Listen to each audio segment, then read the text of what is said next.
Well, hello to you all, and welcome to our Top Zero Drums party.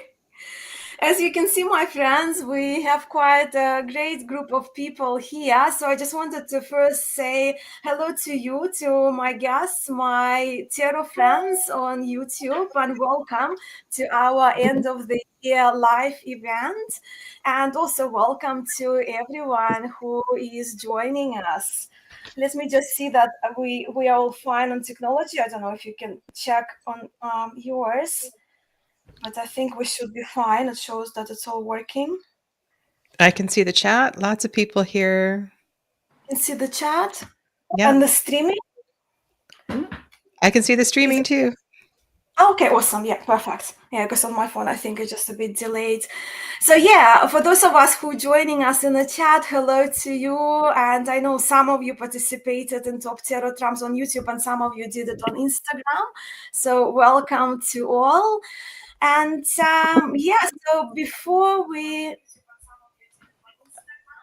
yeah, I think my phone is on now. All right. So, and I just wanted to also to mention, because I know that, well, people who are watching, they may not be aware of your channel. So let me just quickly introduce you, and then you can share a little bit more about your channels as well. So we'll just need to bring Tammy again. Yeah, Tammy just went off for a moment. Yeah. So we have here Nancy from Paper Montiero, Marilyn from Zero Clarity, Sadhana from Integrative Healing with Sadhana, Thai, all the way from Australia as well, from Thai Constellation, Laura, Aquamarine 18, Tarot and Books, Acey from Sparkling Lotus Link and Ink, and Tammy, and Tammy's channel is Tammy Pie.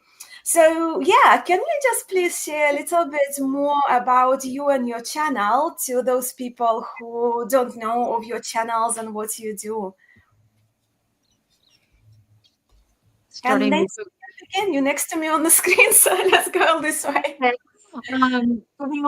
My channel is Marilyn Tarot, and I started 4 years ago, January 1st. So I'm up for an anniversary. And it was kind of shortly after I retired when I thought I needed to learn something about tarot, and I decided I was kind of bored, so I started a YouTube channel, seeing that there were a lot of people out there who kind of like me didn't know that much about tarot, but I enjoyed looking at decks. So that's a lot of what I do on my channel, and I try to look at unusual decks or different decks and appreciate them for their content, their art, etc. That's me. Great. Marilyn, you next. Hi, everybody. My channel began in 2016, and I began the channel in an effort to have a record of who I am as a human being for my descendants. Because as a kid, I grew up knowing that there was one ancestor that I knew very little about, and she was kept quiet. As it turned out, I didn't find out about facts about her until I started investigating, but I discovered that she was a tarot reader, and that was one of the reasons they kept her quiet. So I decided to do a channel so that my descendants, if they're ever curious about me, they could easily access it as long as YouTube is available. And I began reading in either 75 or 76. I can't remember which year it was. I was either 16 going on 17, or I just turned 17, but it was a long time ago. I'm 66 now. And my first deck was the One Day J Swiss, and I saw it on Dark Shadows, and it kind of like got my attention, and I was kind of enthralled by it. And that was my first experience with tarot, was seeing it on television. Wonderful. Hi, Liz. Liz has joined us. So, Liz, we kind of started just a minute ago, and we're just going through now, just sharing a little bit about us and our channels. Okay. So yeah, can you hear us okay? All good there? I can hear you, yes. Hi, Okay, Liz. wonderful. Yeah. Hi, everyone. All right, so my turn. Hello, my name is Sadhana, and I think I've been on YouTube for about 5 years. And I have had a love of tarot for a long time, been reading about 20 years, and really enjoy teaching tarot. I think that's my thing, as well as doing in-depth healing journeys with people. So I have clients that I've worked with for years, and I use my tools as a yoga practitioner and a healer as in conjunction with the tarot. And it's just really beautiful. And I think COVID opened up so much for my business in that I was able to connect with people all over the world. And most of my best clients are nowhere in the world where I live, and I'm in the west coast of Canada. So I really love this work. It's just my joy, my love. So, and the tarot has been so important to my own self-healing as well as working with others. So thank you, Masha. Thanks for hosting us today. Oh, my pleasure. No, thank you all, because I'm very grateful to all of you. And yeah, I haven't mentioned, but I'm so grateful to all of you for your participation and contribution into Top Tarot Trumps and for sharing your knowledge. And I've met Ty and Acey only because of Top Tarot Trumps. I wasn't aware of your channels before. And yeah, and we'll talk, of course, more about Top Tarot Trumps, but I'm really grateful to all of you for being here, for taking a part of your day. And also, I need to say thank you quickly here to Ange here in our comments, because what Ange is doing, she's sharing all our channels, the links to all our channels in the chat, and they are all included in the description of our live as well for everyone now who you guys joining us here in the chat, so you can check everyone's channel. And now we are going to Ty. So Ty, can you share a little bit about Ty Constellation? Hi, I'm Ty. My channel is called Ty Constellation because it's a houseplant pun, and I like houseplants. So my channel is mostly about tarot, with a bit of like magic and witchcraft type of stuff thrown in. I'm a Hellenic polytheist, so there's a lot of Greek myth stuff in there as well. I'm also queer, trans, non-binary, disabled, neurodivergent, so those are all lenses that I kind of apply to a lot of my videos. So that's my channel. Wonderful. Laura? Hi, I'm Laura, Acromarine 18 Tarot and Books. I am a algorithm thwarting combination of tarot, oracle, geomancy, sci-fi, fantasy, feminist thinking, queer politics, representation. All these kinds of things are things that I like to talk about on my channel. I'm a druid, so that figures in a little bit, maybe more so in the new year. We'll see. Not something I've gotten as much into as I would like on the channel. I've been reading tarot. Got my first deck over 20 years ago at this point. I don't know that I had any tarot readers in my family, but I did have playing card readers in my family, so I grew up with that kind of present. And I think I've been on YouTube for about 5 years, but I would have to check back to the embarrassing first video to find it for sure. Yeah. I don't look at my first videos either. Yeah. All right. Now to you, Acey. My channel is Sparkling Lotus Ink, and that's my sort of imprimatur when I just publish different things, usually about herbalism, sometimes tarot, but that really is something that I wanted to talk about in the channel, and it's come out more and more. I also talk about plants a lot and earth medicine because those are subjects that I teach, and my students usually watch the videos. So I guess that's it. Those are the things that I usually talk about on my channel. Yeah, and I love the plant. Yeah, I've learned a lot from you, from like when you talk about different plants and healing with plants. Yeah. Yeah, Ty always mentions that too, and there's a few Yeah. who really enjoy that. I mean, plants. I've always been a plant reader. Plant spirits always communicated with me since I was small. And then I learned about tarot when I was 14 is when I started. And I was fortunate to learn from an extended family member who was a history professor. His area of expertise was the Renaissance. And so I learned tons about the Renaissance in art and iconography and symbolism. And he was very into tarot. He was also sort of a he was very into the Thoth system, and that wasn't really something that resonated with me, but I learned it very, very well. And yeah, so this is my 54th year with the cards. Yeah, wonderful. Yeah. Well, Renaissance is my favorite probably period and artist also. I can relate there. And with Ty, and Ty knows that one of my favorite mythologies to dig into is Greek mythologies. So Yeah. yeah. All right, Tammy. Hi, I'm Tammy Pie. I am coming to you from Hawaii, and my channel is not very old, maybe a little over a year. I think I've been steadily making videos. I think I have a video that's like 5 years old or something. Again, embarrassing. I've had a very strong, deep, crazy interest in tarot for the last 10, maybe 11 years. My best friend just sent me a Thoth deck out of the blue. I just got it in the mail and went, oh, okay, here we go. My first form of divination was I Ching. When I was a teenager, I studied martial arts with my dad, and he actually spoke Mandarin. And so I was given a book of changes and a stack of yarrow stalks, and I used to do that every day. More as like meditation than anything else, but it can be used for divination as well.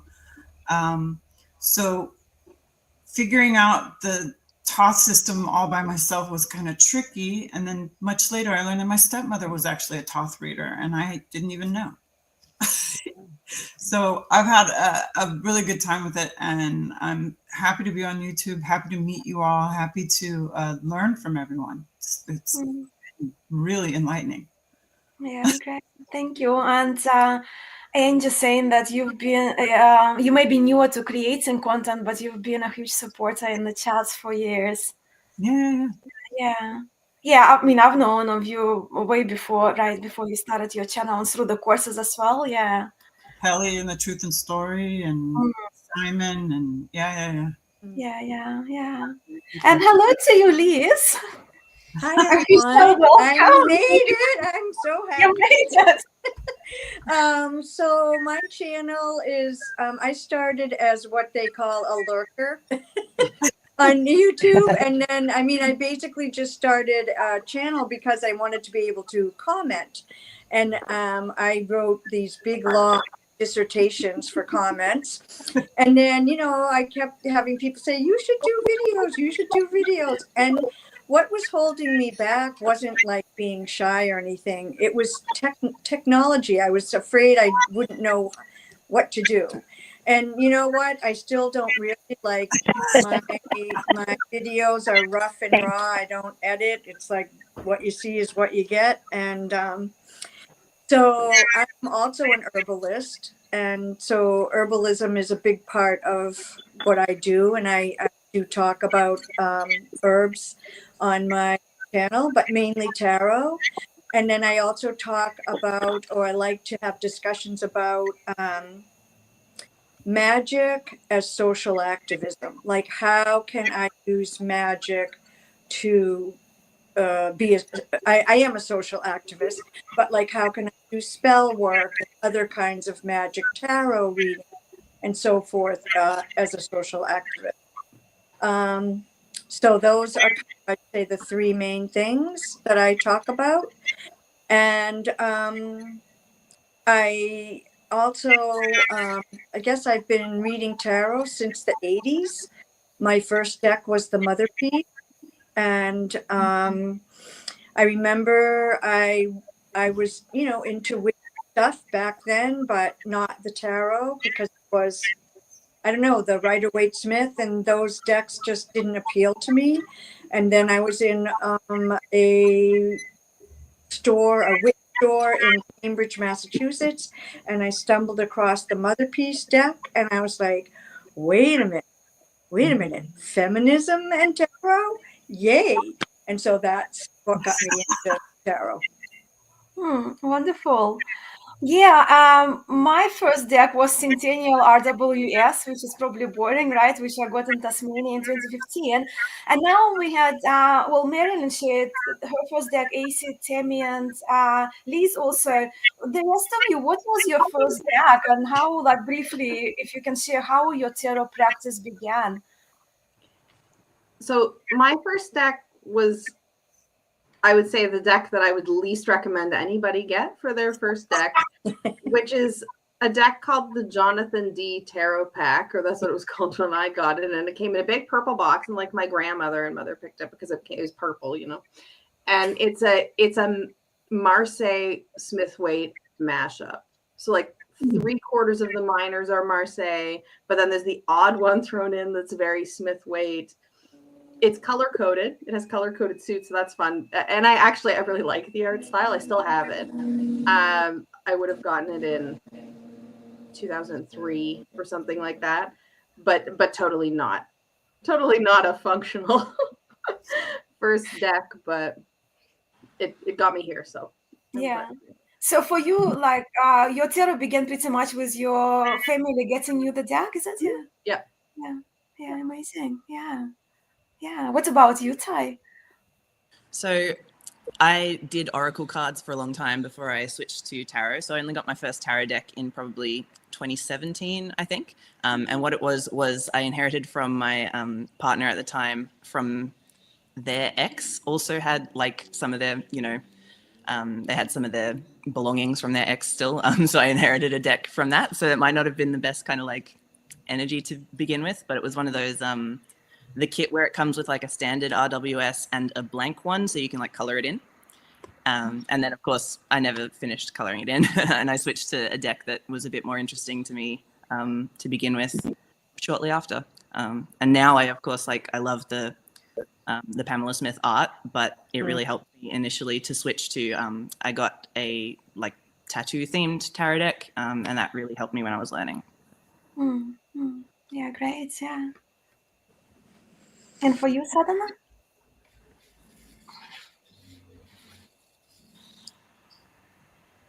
I think you muted Our first tarot deck, is that the question? Yeah, the first tarot deck, how it all began for you. Oh, it's kind of a twisty thing. There were two starts. One was I was receiving a tarot reading, and I was fascinated with the number of decks that the reader had on the table. And soon after that, I was at a psychic fair receiving a reading, and the person across the table said to me, "Why are you on that side of the table?" And so I was inspired by both of these women. So I had very limited access where I was living to metaphysical stores and access to decks. And I think it was called the Complete Tarot Kit. And it had a mini Thoth and a mini plaid back deck. And so that's where it started. Yeah. Yeah. And Nancy? I got a deck when I was 16 years old. Kind of in my town in New Jersey, there was a kind of a store with Indian things, fabrics and this and that. And I thought at 16 it would be really cool to go in there, and I bought a deck. I'm not sure I ever really used it. It was a greenie, and I carried it around for years. And a few months ago, I dug it out. I was like, I'm sure I still have it. I'm sure I still have it. And I dug it out, and I have it, but it's missing about 6 cards. But I really didn't use it. I didn't learn tarot from it. But when, as I say, I kind of retired a few years ago, I just didn't know what to do with myself. So I wanted to learn something, French, the trombone, anything. And I went into a local metaphysical shop, and they had tarot decks. And I said, well, I could learn that. That's easy. And so I bought Tarot Made Easy, I think it's called. Barbara Moore, very much an RWS clone type of deck. And I started with that, but I very quickly acquired more and more decks. And like I said earlier, wanting to find the perfect deck for me, like we all do, and you never do. And just awestruck by the fact that there were so many interpretations of these, the human condition, yes, in tarot, that, that one person could see it and exemplify it in art in a totally different way than someone else. And it just opened up kind of a mental thing for me, this visual, mental, artistic world. And so that was about 5 years ago. Yeah. Yeah, because now you mentioned, I'm just curious, just if you can, because I mean, I think I know, but our friends here probably in the chat, not necessarily. When it comes to tarot, what's your predominant lineage that you are drawn to, or you kind of go across? So, well, main ones, Rider-Waite-Smith, Tarot de Marseille, Thoth. Although I do see Italian decks as Italian lineage as well. If you can just quickly take a few seconds just to share where your preferences lie and when you read cards for yourself and others. Well, I learned on RWS, and then I, again, because of the art, I expanded Marseille and Thoth, but I haven't really gotten into Thoth. But Marseille, I've been trying to learn. At first it was like, it's like RWS, you just read the titles. And I've been trying to learn that, how to utilize tips and stuff like that. So I'd say RWS learning and Marseille, I'm trying to get more involved in it. And Mascha, your videos are so helpful with that. So thank you. Thank you. And Marilyn? I think I know your answer, but you do it. Well, the Italian decks. I really like the Italian decks. I started with the one JJ Swiss, which was the best in song. So I do have, that experience with the best in song early on. But as I started becoming more aware and collecting, then I really became aware of the fact that I really zeroed in on the Italian decks.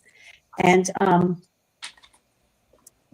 but I have decks from, every camp, but the Italian decks are my favorite. I like, of the French decks, I really like the oddball ones. Like I like the Anonymous Tarot of Paris, and I guess that's the only one I have on my table right now as a reference. I mean, I have several TDMs on my table right now, but as far as my favorite French, Vieville, I like Vieville a lot, and the Anonymous Tarot of Paris, my favorite French. So it may seem surprising to hear that my favorite French decks aren't TDM, but I have a lot of them.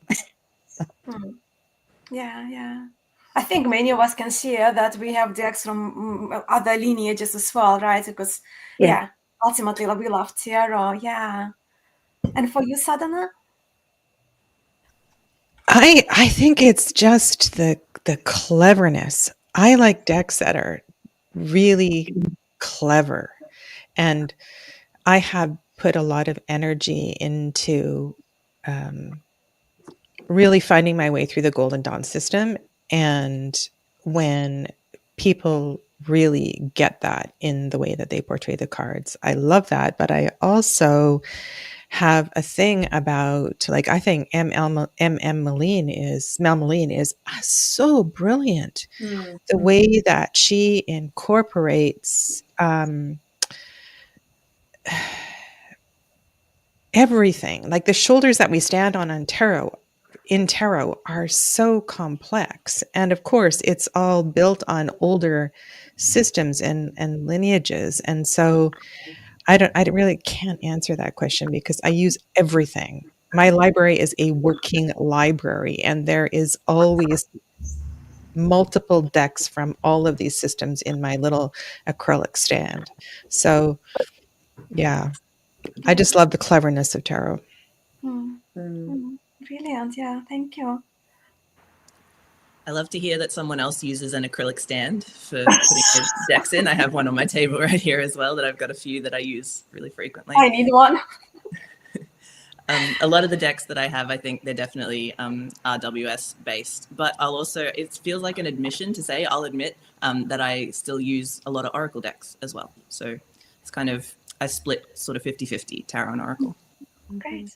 I would say for me, in terms of tarot learning, that Smith-Waite is home base for sure.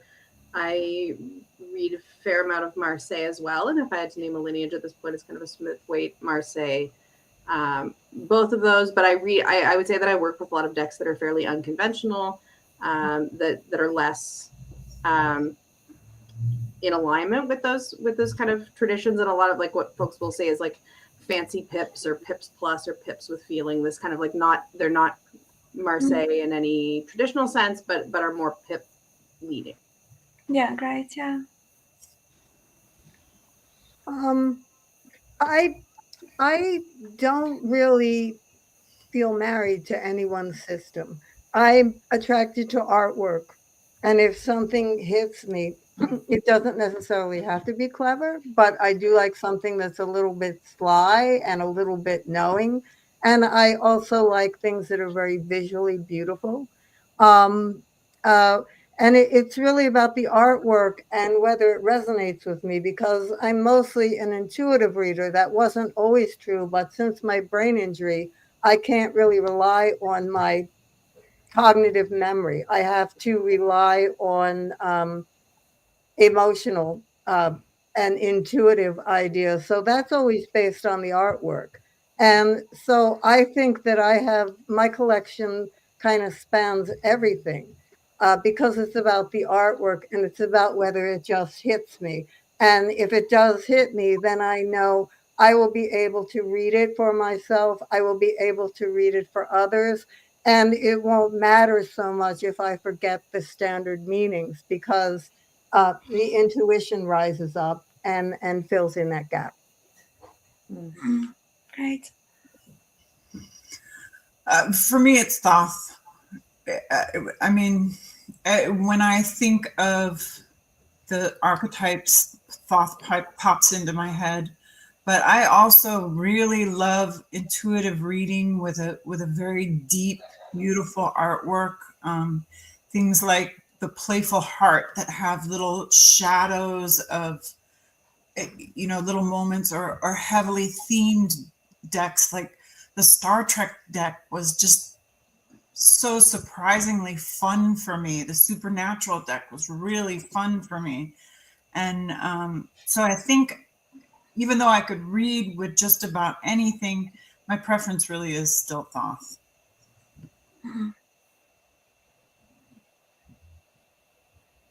And to you, Liz, now. Hi. Yeah. So as much as I said in the beginning, I was kind of turned off by the Rider-Waite-Smith imagery.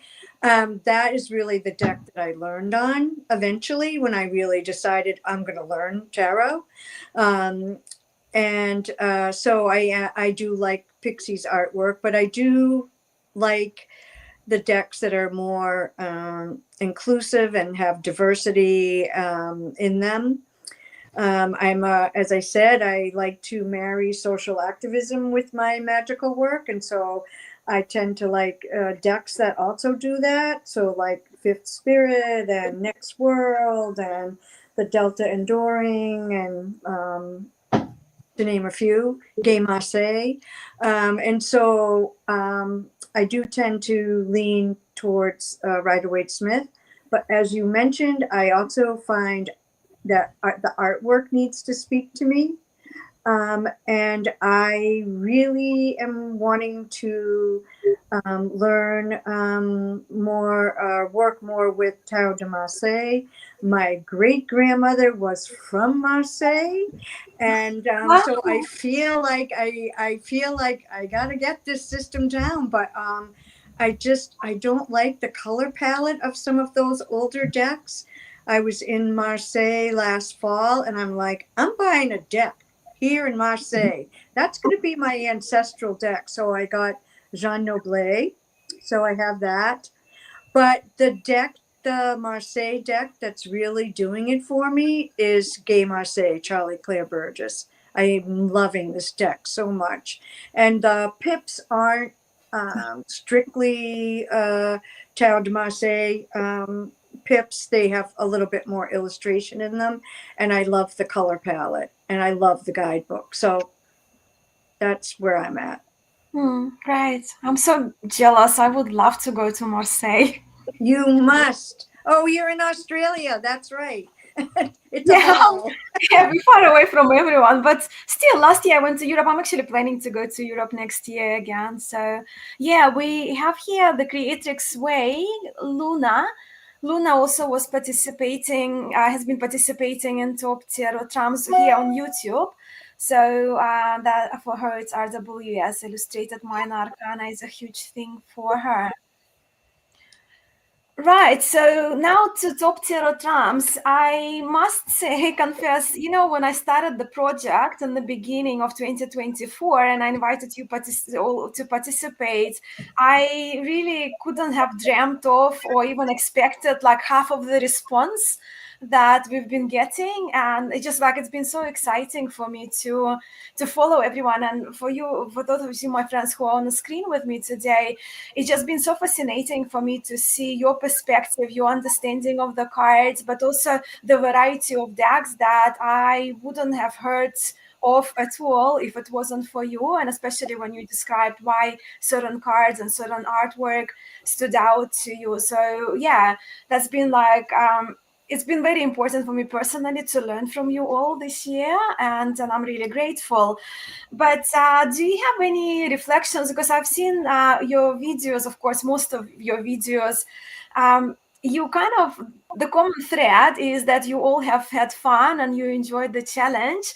So if you can just speak a little bit about your journey through Top Tarot Trams, this Top Tarot Trams project, and if you had any challenges, your experience with our series. By the way, if it wasn't for Sadhana, I would still be pronouncing. How did I used to pronounce series, Sadhana? Serious. Used to say serious. Serious. Yeah, she messaged me and she said, she said, well, you pronounce it I serious. thought it was cute. Yeah, but anyway, so if you can just go little bit to share, or little bit or a lot, if you have quite a bit to say, your reflections, your personal reflections on Top Tarot Trams and how this year of Top Tarot Trams has been for you. Well, first of all, you took care of my year of programming. I didn't have to think of too many of doing one every few weeks. That was great. I I know that Masha, I did a move in the middle of the year, and we were having a house built. So one of the things I did was have to clump some of the cards together in one video instead of one for each of the majors. But I pretty much, I think I was less useful than some of the people here, or all of the people here, because I basically went through and found interesting cards for a particular major, not necessarily my favorite, because I didn't have the time to go through 200 decks and compare them and say which is my favorite out of all of these. But I went through several decks for each one and said, what strikes me, what's interesting, and when I found 5 of them, I stopped, that kind of thing. And so and again, focused very much on artwork. What decks were intriguing to me, what decks made a different approach to the meaning of the card, not just strict RWS or Marseille traditional decks, but I tried to find the decks I had that were either unusual, or I'm sure during the year I picked ones that were new to me, because we all get excited about when you get a new one, that's the one you want to show. So it's just been kind of a mixed adventure for me to go through it. And again, working off of watching your videos, Masha, where you're really giving us some good background on it, made it all easier and richer experience for me. Thank you. For me, Mel, the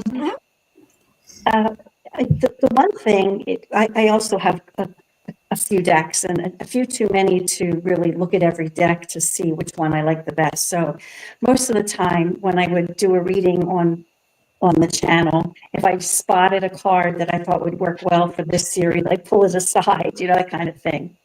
And one thing that I think came out for me is how much we really do need to read the deck, because not all tarot images portray for the same card, portray the same meaning, right? I mean, we get quite a different feeling from certain different cards, and maybe we'll make a point of that when we get further in our conversation. So it's important to read the deck, because not all world cards give the same vibe, for example. And it forced me to revisit a lot of my decks and look at decks that I hadn't seen in a long time. And I'm actually really surprised by a few decks that I used frequently that I wouldn't have thought. Now, it's a given that I use the Metelli probably the most, and because it's my favorite deck. And I think it is my favorite deck. But I forced myself not to use it on occasion. And so there were a few world, like for example, the world card. I forced myself not to use it because you don't want to see the Metelli again, But I love the Metelli. But I also ended up using a Rider-Waite-Smith based deck called the Ehrenberg. And not all of their cards, I don't like all of the cards in that deck, but the ones that I chose for this series that I like a lot. And also, another one that I really seem to like a lot of is a Pip style deck, Fergus Hall. He was a Scottish artist, and the deck was originally created as for the 007 Live and Let Die movie. Some of you may be familiar with it from that. And I picked a lot of them from there. So those are and then the Anonymous Tarot Paris, I picked a lot from there too. But I wouldn't be surprised by picking the Metelli or the Anonymous Tarot of Paris. But I was surprised by pulling the Fergus Hall and the Ehrenberg. That kind of surprised me a little bit. Yeah. Yeah, because for me it was very difficult to choose, and I love historic decks as well, and that's why I think the first couple of videos I didn't talk about tarot history that much, and then I thought, well, since I can't feature like 25-30 decks, right, as my favorites, I'm gonna just do the historic expert, right? So I'll just be doing the history of tarot and how the trumps evolved, and then I will narrow my choices down to 5. So that kind of was my thinking process. So I don't feel guilty to my historic decks that they're not included, right? So they included, but more as a sort of like a part of the progression of the historical progression of tarot.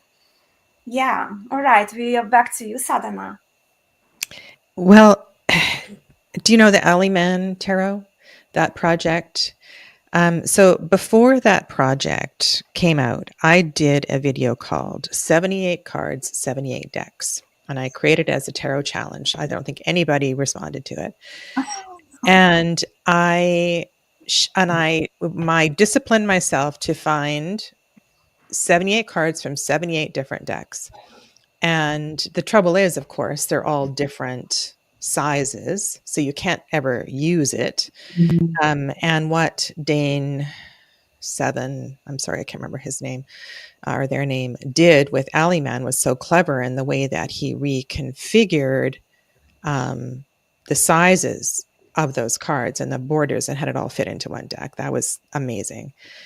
So before that, I had my own list of 78 favorites. And so I had a look at that list and I thought, nah, I know that's not right. So I sat down in front of my tarot library and I went through every single deck.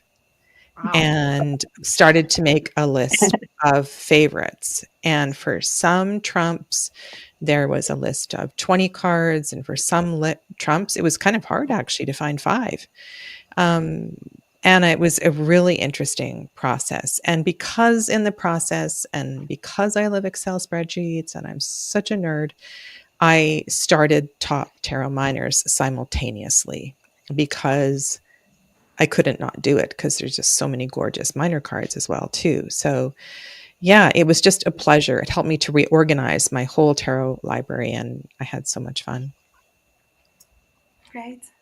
All of the decks you looked through. Yeah, I kind of did pretty much the same. Only the ones that in my purge box, the one that kind of I'm ready to pass on, I didn't look at, but all the other ones, yeah, it was quite, for a while, it was quite a mess here in my little tarot corner. Yeah. Yeah, and how has top tarot trumps been for you, Ty? Yeah, it's been really good. I've really enjoyed seeing not just like the variety of decks, but the variety of what appeals to different people in different decks and different cards.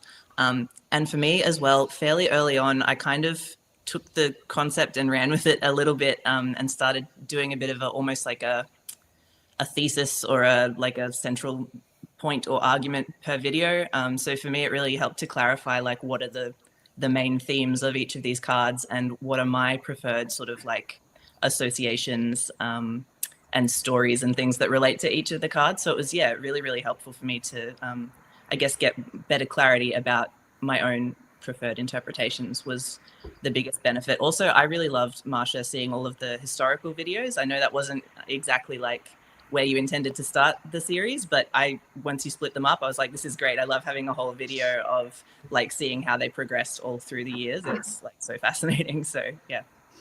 Oh, great. Thank you. It means a lot to me. I made such a mess preparing for this series of videos, and I went through deck by deck, like on the bed, sprawling everything out, and I had a piece of paper and I, started writing things down, and I tallied up before today.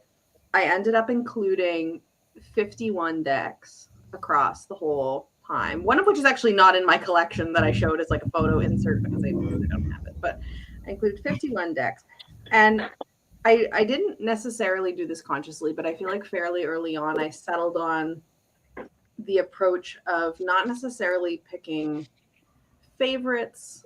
Often they were favorites, but picking cards that I felt like did something interesting or, re-signified the card in a particular sort of way that I felt prodded me in a way that was productive, or invited kind of thinking about the card and what the card could mean or could do in a reading in new or interesting ways. So I ended up with some pretty varied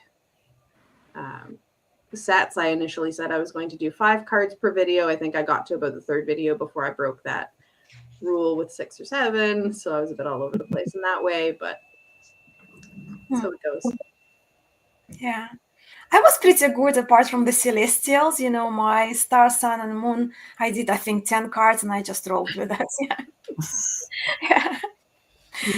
All right. Now to you, Acey. Oh, okay. Usually I found that I had 2, sometimes 3 cards that immediately came to my mind for each of the majors. And the way I really made it work, I made a mess too, and I used 61 decks. And I figured out today that was 42% of my collection. I was like, I thought, oh, let's just get really nerdy here. But the way I really learned how to make them work for me is I would pick 2 or 3 of my favorites, and at least 2 of them would always suggest to me some kind of story arc. And so I got into the idea of creating a story arc, and that cut down in some of the frenetic searching through the text. Not entirely, but it did give me some sort of parameter that was still loose enough that I could pick things that really were my favorites. But I tried very hard to have some sort of arc, even if I was the only one who could recognize it. It helped me to keep from being overwhelmed. And it gave me just a frame that then I could work with every time. And the only time that it came up, I think it was right at the end. And I can't remember, it wasn't the very last one. I think it was the second from the last one, Justice, or it was Justice, because the arc just defined itself. And I was like, I don't even have to think. It's right here in front of me. And that was, it only happened that one time, but I really, really enjoyed that when it was spontaneous. Cool. Yeah. Me? Mm-hmm. Yeah, and wow, because Acey just mentioned art. So before I forget, yeah, you share your reflections, Tammy, but also if you can at some point share a piece of art you made, because that's what I've been dying to see. So Yes, I did. I put it aside. This is just one little thing that I drew. let me just bring Okay, this is for the world card. I've been drawing the world card as the world card and the Empress constantly. So I did this little yin yang thing, and then with the wreath around it, and the little bag for starting over. So that's really the only thing the only piece of artwork that I had to show you. But Marilyn, that 007 deck reads amazingly. I was like, you gotta be kidding me. I always thought these pips were gonna be tedious. They're not. Aren't they great? You have like It's a great deck. it's amazing. And Yeah. Sadhana, I also, my first video was the favorite 22 trumps. So, and when that I only had 50 or 60 decks, but I had them spread everywhere. And I looked at every single trump from every single deck, and it was insane. But it also like makes you like really glom onto certain ones and go, this is why I love it. This is why this trump speaks to me and sings to, you know, your brain waves just go, yeah, that's it. That's it. Like the wild unknown, the little chick coming off the branch, you know, it's just, it's something unusual that makes you think. And, when I was doing this, I was really surprised because I thought it was going to be all about the beautiful artwork and picking stuff off my shelf. And, you know, from the very beginning, I was picking 10, 12, 15 cards and, oh, no, this is insane, putting some back. But what it ended up being for me was a deep getting into each trump and what it really means to me and how I define it when I'm doing a reading for someone else. You know, it's a very interesting in and out thing. And so I love it. I'm a better reader for it. This year has been wonderful for me. Yeah, it's been the same experience to me, which I kind of myself didn't expect, you know, when I came up with the idea. It takes like, yeah, took me deep. Yeah, yeah. And now to you, Liz. So I guess I have a little confession. First of all, I am an Aries sun, and Aries sun are great starters and terrible finishers. And so I have to say, I am so proud of myself that I finished. Oh, and actually I haven't done my world yet because I plan to do it on December 31st. For some reason, I want to post that on December 31st. I have my cards. I will finish it, but I just like, I'm not the best finisher because, you know, something new and sparkly comes my way and I go down that path. So Masha, this was really quite the great idea because it kept the Aries sun on task. And I don't know if it was because it was every, you know, 2 weeks. And so I could somehow manage that. But anyway, I'm really proud of myself for doing this. And it was so much fun. Oh my gosh, it was just so much fun. I loved seeing all of the cards you all picked. And I always would do my picks first before I watched anybody else's videos because I didn't want to be influenced. But anyway, I feel like I'm not a spreadsheet person. I'm not, I'm not like the real tracking, organized person. And so what would happen with me I do have certain favorite cards, favorite trumps. And so I would immediately think of them. But then after I would pull them, I would start looking through other decks.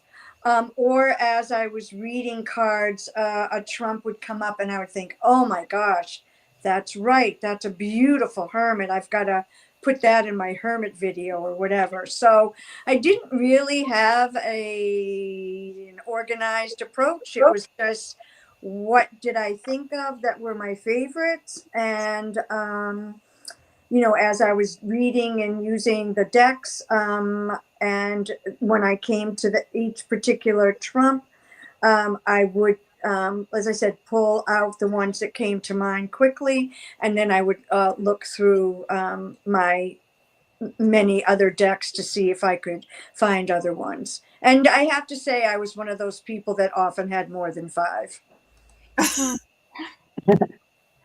But 5 also was a very loose guideline, which I was actually surprised so many people actually stuck to 5 only, right? I tried to. Yeah, I tried my best. So because the idea was to narrow them down, right? We can still have allowed to have our 20. We will talk about, you know, like we all have our favorite or favorite, right, trumps in tarot, major arcana cards, and we'll talk about other things as well. But one of the questions I thought was just genius that Sadhana suggested, and if you would like to discuss it now before we get into particular favorite trumps and which decks we used, what makes a top tarot trump?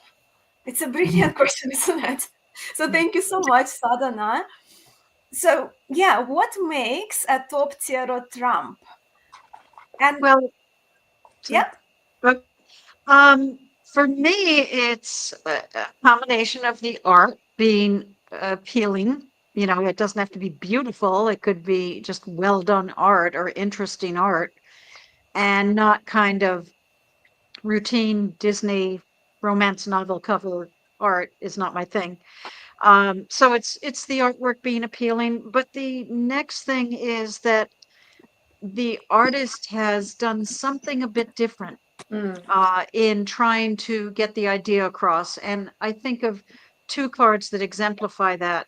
And I don't know if you know these decks, but the Urban Tarot has a star card, which I didn't use because I don't have the deck anymore. But it has a woman with her foot in the gutter and then the other foot on the sidewalk, and she's reaching up to the stars. And it's very different from RWS, and it says you may be in the gutter, but you can hope, you know, to achieve something else. So that's the kind of thing I look for. Somebody did it very differently from the standard.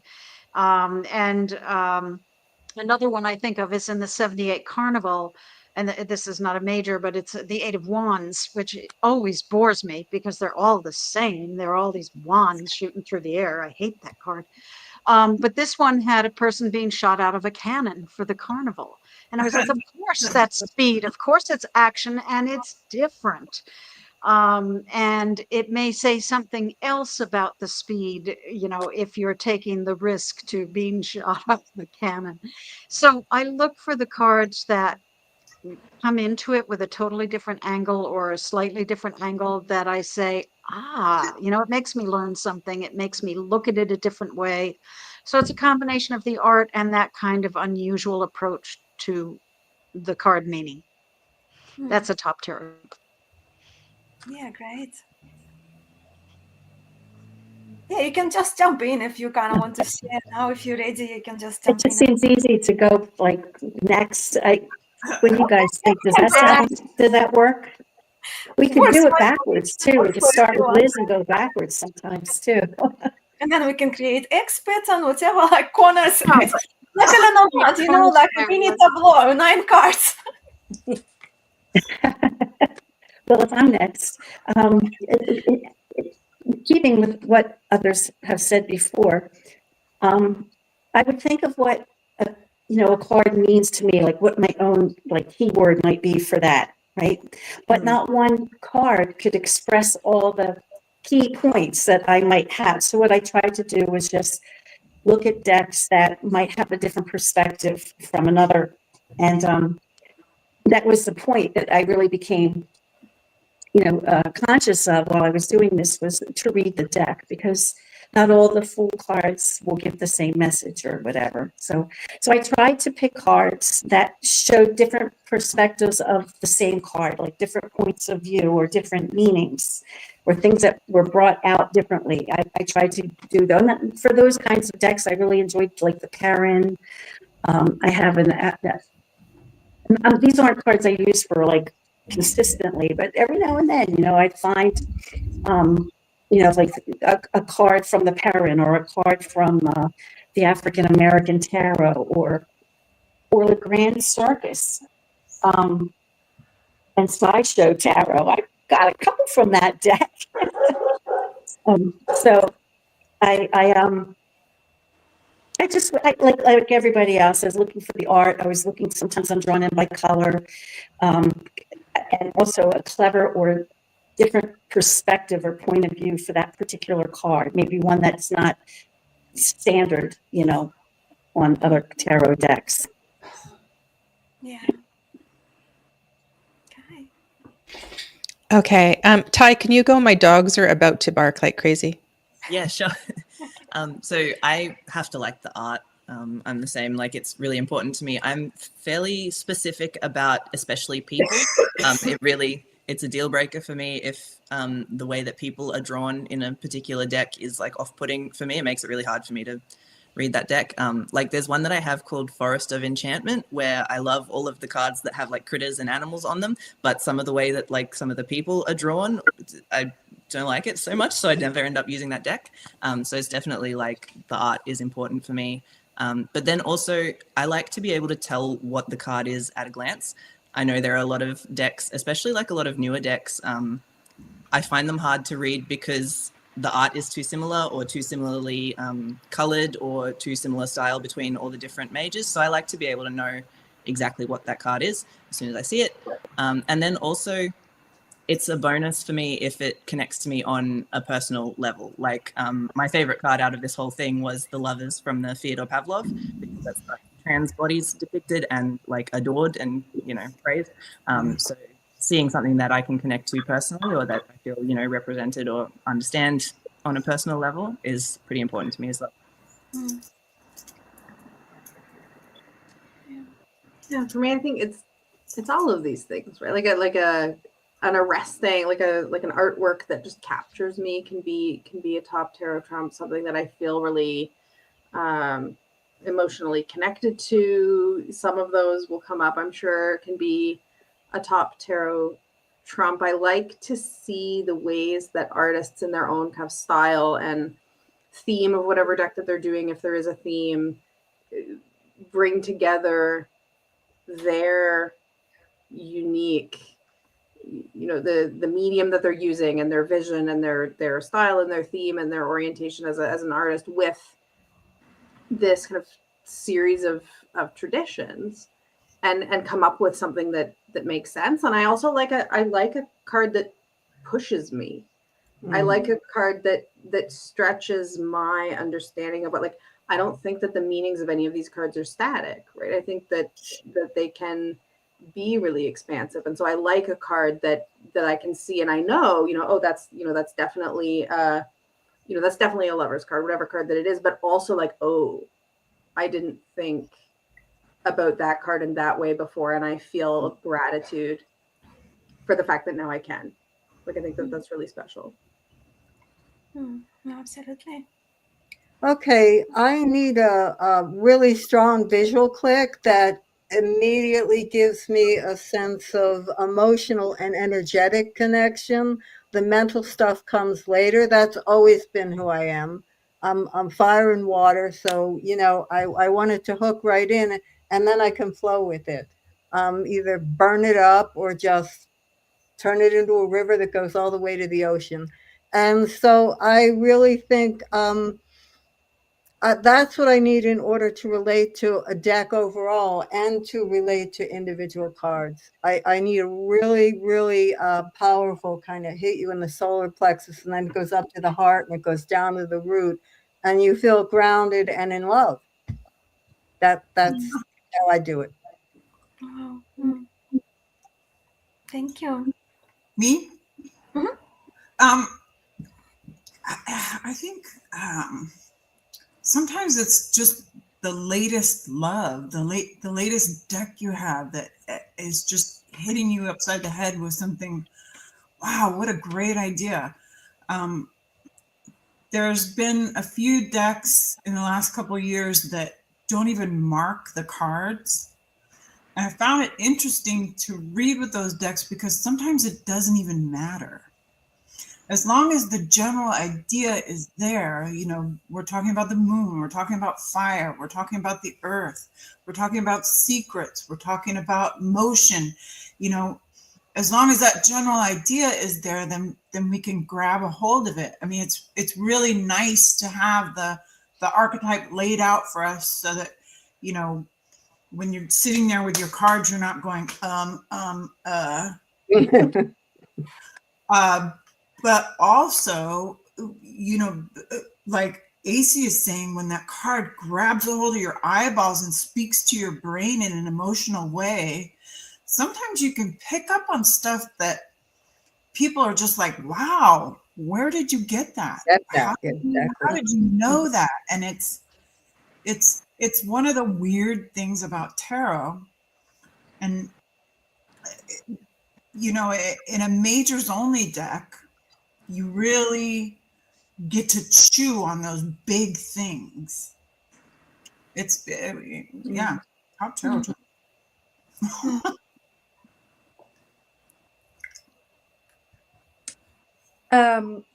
Yeah, I find that sometimes I'll just have a visceral response to a card. And sometimes it's how the artist has portrayed it, as several of you have said, that gives me a different insight into the card.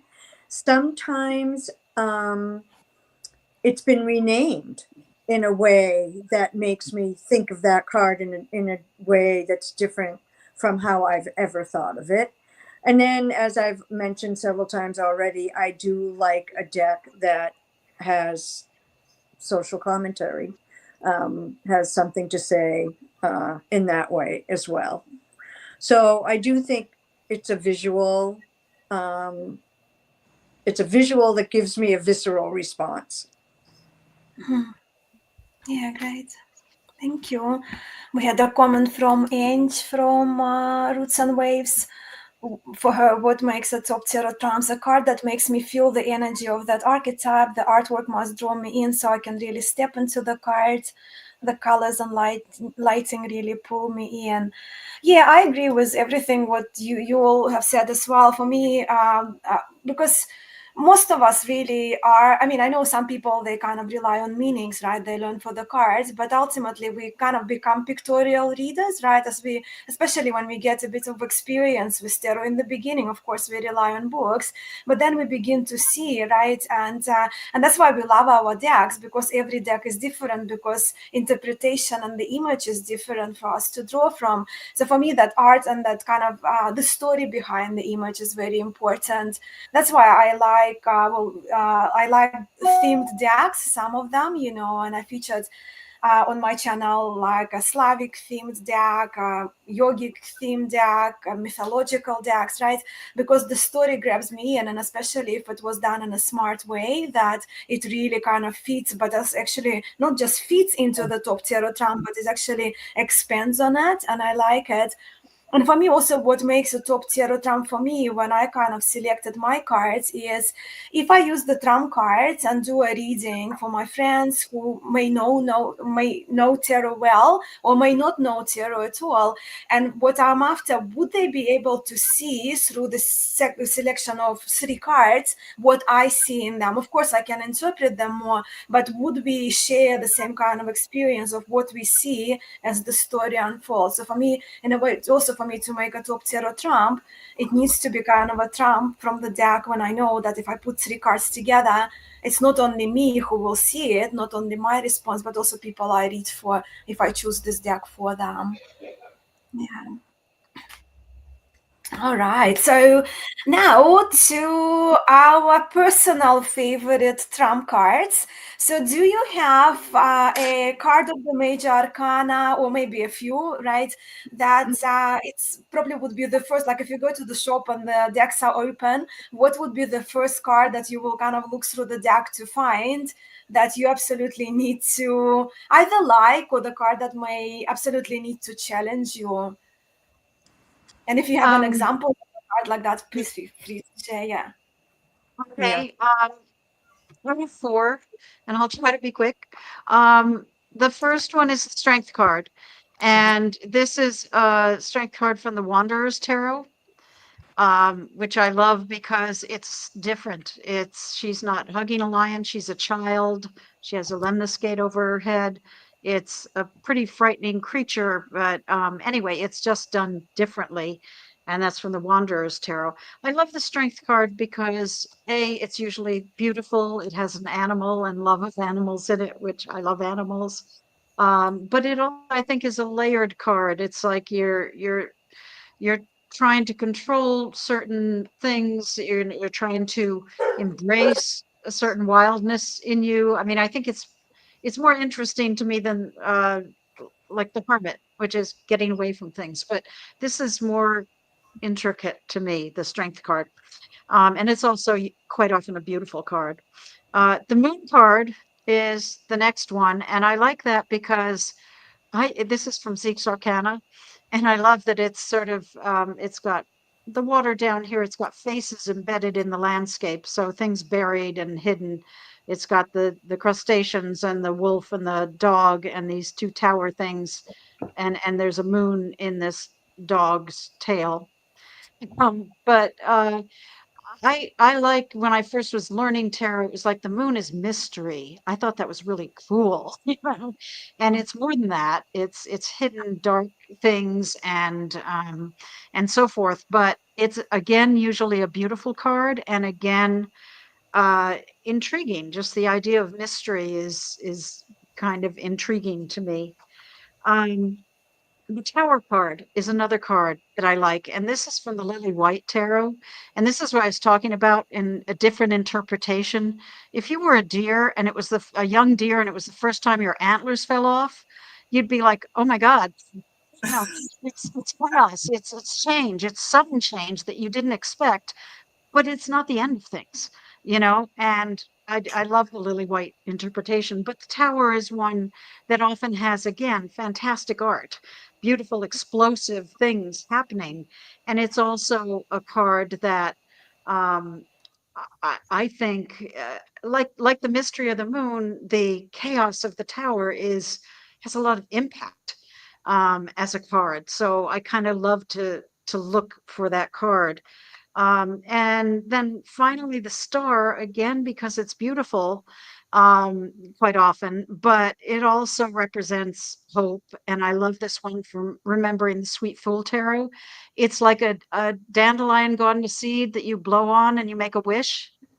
What a wonderful way to represent hope, because wishes always involve hope, right? Um, and so, yeah, those are the four that I look for. And actually, what I really look for in a deck is the Three of Hearts and the Eight of Wands to make sure they've done something different with the damn art. But as far as majors go, those are the four that I look for. Yeah. I have a friend here in local area, like her pet peeve is, yeah, Three of Swords. Yeah. It doesn't even match the meaning I think of with the card, you know. No, especially if you look at, like, peep decks, it's kind of almost completely different, right? Well, not always, not necessarily, but yeah, how it's depicted. Yeah. All right. What about you, Marilyn? What are the trumps, are the deal breakers for you? Well, no card will really make it or break it for me. I have preferences, like I like, fortitude to be 11 rather than 8, that kind of thing. But it wouldn't stop me from buying a deck. I like, but my favorite card, I think, is the Star card, because it's a card for me of hope, but it's also a card that can reflect eternity and what's eternal. So in a way, it's like eternal truth. Um, and science, because some of the depictions have astronomers or astrologers back in those days, right? So, wanting to learn the secrets, or wanting to learn, or recognizing that there's more beyond us. So, for those reasons, I really like the message of the star card. And even the TDM, when I went down a rabbit hole, and I've discussed this several times on my channel, but when I went down a rabbit hole, like, what the heck does the Aquarius symbol have to do with the star card? So I just went and did some research on the symbol, or the constellation of Aquarius, just to see.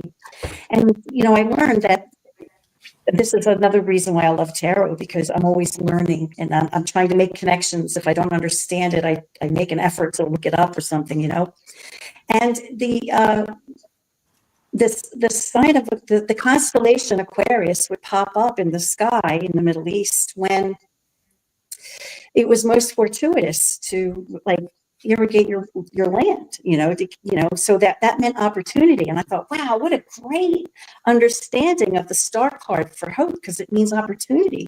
It's not just you're hoping, but you can actually do something about it, So the idea that when they saw the constellation Aquarius, they knew their opportunity was coming. And so that gave me further understanding of the star card. But I think I like it because it means more than one thing. It means hope. It means opportunity. It means science. It means learning. It means, above and beyond, just whatever is eternal. But I don't look at a deck and just won't buy it if I don't like certain things. I just take it for how it is. Usually something that prompts me to buy a deck is if it's historic or if it has some significance.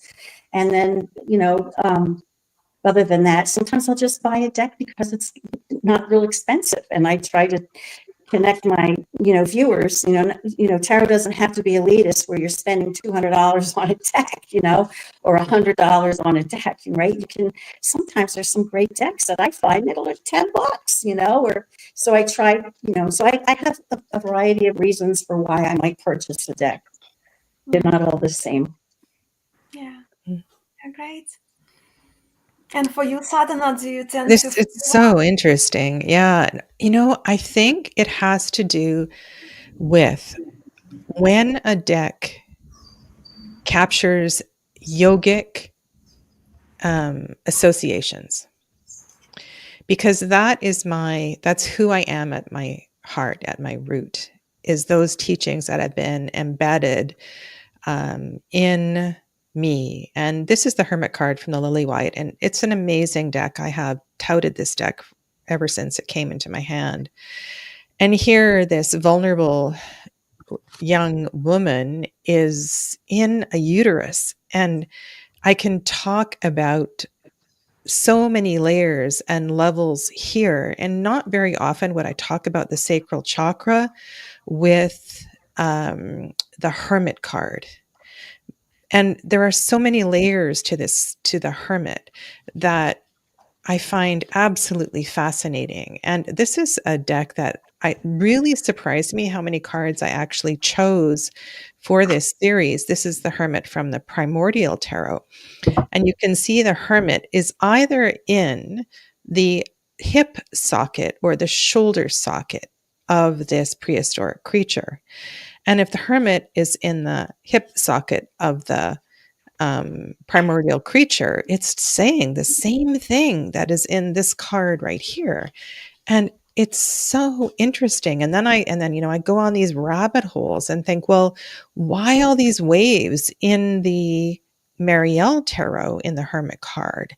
And I can start to weave these beautiful layers together that may not come through just by looking at a straight up Hermit card. So there's something about that. And, this is, I did a deep dive last year or the year before with the Herb Crafter Tarot. And this is a Tulsi Mala and Tulsi Sacred Holy Basil on this beautiful mandala lace cloth.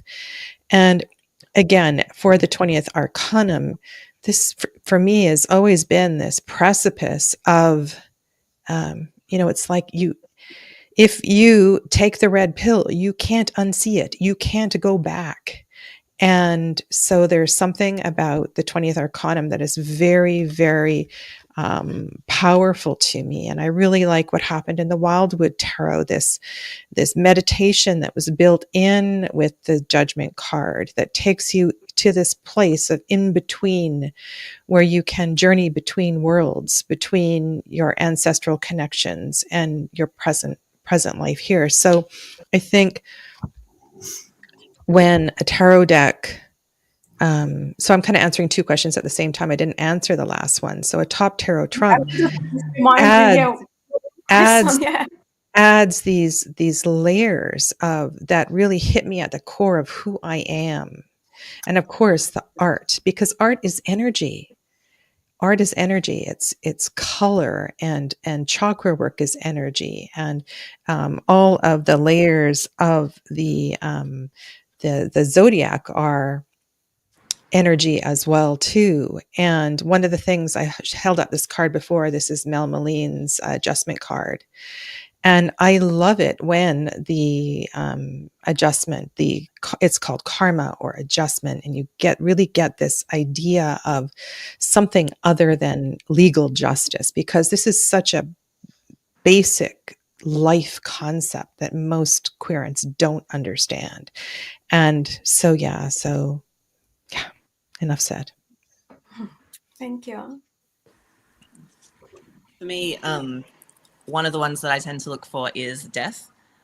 Whenever I'm looking at a new deck, or a deck that I might be prospectively going to buy. So this is one of my favorite death cards. That's from the Fyodor Pavlov. And then the other ones that I kind of really love, including this, just because I think it's one of the more confronting cards for people that are newer to tarot, and also for some queerants who might not be super deep in tarot. And I think it's just also a card that is really multi-layered and usually has a lot of different symbolism. Different artists put a lot of, like, I don't know if I can get this close enough to the camera, but there's just like a whole bunch of different things that are interpretable on the card, which is something that's really important to me when I'm looking at a deck that I'm going to buy. Another thing is the star. I tend to find most star cards really beautiful. So this is one of my favorites as well from the Cosmic Tarot. So I really like to have a star that's kind of dreamy looking, kind of, like dark color scheme with that bright star in the distance. And then I also just wanted to shout out the world, and especially this world card. I haven't finished my world video either. I'll be finishing that in a couple of days. But I think this one's really clever because it's from the Animal Totem Tarot, and all the other cards in the deck are like scenes of animals. And so I think it's really smart to have the world card be this island that conceivably all the animals might live on this island. And so the island is their world, but the island is in an ocean, and the ocean is on a planet, and the planet is in a solar system. So it's kind of expressing that multi-layered, scaling out, scaling in that the world gives, which I really love. So those are my favorite cards. Awesome. Thank you.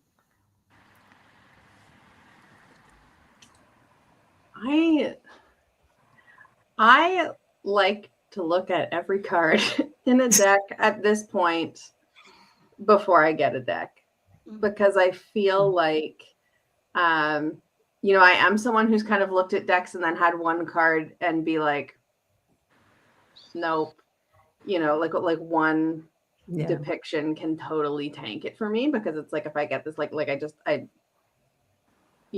it's not gonna work for me. And I feel like as well, Ty talked about making a thesis in their different videos in this series. I think insofar as like a deck can have a thesis, right? Like if that thesis feels like yucky to me, or reproduces reproduces particular kinds of like normative ways of viewing the world, then it's not going to be something that I'm going to jive with. I want to see the devil card, and I like the devil card very much, and I want a devil card that's kind of sexy, and maybe that's because of working to unlearn some religious trauma of my youth. I want a devil card that has something to it that is not certainly something to it that is not like demonizing of difference or like particular kinds of takes on addiction that are disturbing to me. But also it could be a devil, that gets at kind of societal devils in the next world tarot. Like this kind of very unsexy devil, but still works. I want to see that card for sure. I want to see the lovers and see what that does. I want to see what the Empress and Emperor do together. But my favorite major is the moon. And the 18 in Aquamarine 18 is the moon, and Aquamarine is my birthstone, and the moon is my birth card. So clearly I'm a lunar kind of human. And my favorite moon card, I think, is the moon from the Anima Mundi Tarot, and it's just the moon. Like it doesn't need anything else. It's got the impression of tides and pulling the tides. I love the moon from the this is the Tarot of the North Atlantic. Similarly, this one has a little bit of a crustacean there, but moon and water doesn't need much else. I love the moon from Afro Tarot 2, which is so big and looming and weighty and bodily, and brings in the kind of Cape Fox and hyena to feel really relevant to the theme. And I like a moon card that doesn't have humans and that doesn't feel negative. It's important to me that a moon card doesn't feel negative. Particularly not in a negative contrast with the sun, because that's yucky for all kinds of reasons. But that's an important one for me to look at for sure. Yeah, cool. Okay, I have sort of a two-part thing because although neither one of them are my favorite card, I find that when you do the numerology, I'm a 22-4 person, so my soul is an emperor and my life is the fool. And I find that these are the two cards in the deck that oftentimes let me down. And I get sometimes pugnacious and angry about it because it's like, well, JFC, there's a lot more to the fool than stepping off a cliff. And there's way more to the emperor than just sort of, what do you want to say? Appendage swinging. Let's put it that way.